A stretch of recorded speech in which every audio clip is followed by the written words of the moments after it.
আব্দুর রাজ্জাক আস-সানানী রাহমাতুল্লাহ বর্ণনা করেন, তিনি বলেন কানা সুফিয়ান আস-সাউরি রাহিমাহুল্লাহু তাআলা, সুফিয়ান আস-সাউরি রাহমাতুল্লাহ আলাইহি ইজা দাখালা রমাদান, যখন রমাদান মাস প্রবেশ করত, তারাকা জামিআল ইবাদাহ, যে সমস্ত নফল ইবাদত আছে অতিরিক্ত এগুলো সব আস্তে করে ক্লোজ করে দিতেন।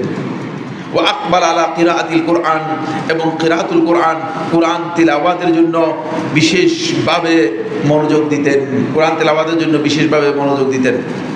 ফলে এখানে একটি রিওয়ায়াত হাকিম বর্ণনা করেছেন মুস্তাদরাকের মধ্যে, এবং হাকিম বলেছেন যে সহিহুন আলা শারতি মুসলিম, ইমাম মুসলিমের শর্ত অনুযায়ী হাদিসটি সহিহ, এবং শামসুদ্দিন যাহবী রাহমাতুল্লাহ আলাইহি এই মতের উপর ঐক্যমত পোষণ করেছেন।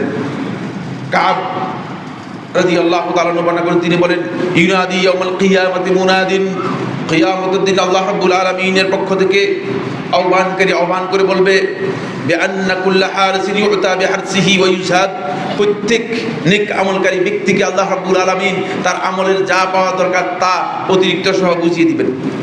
গায়রা আহলিল কুরআন ওয়াস সিয়াম, কোরআন এবং সিয়াম এর সাথে যারা নিবিড়ভাবে যুক্ত ছিল।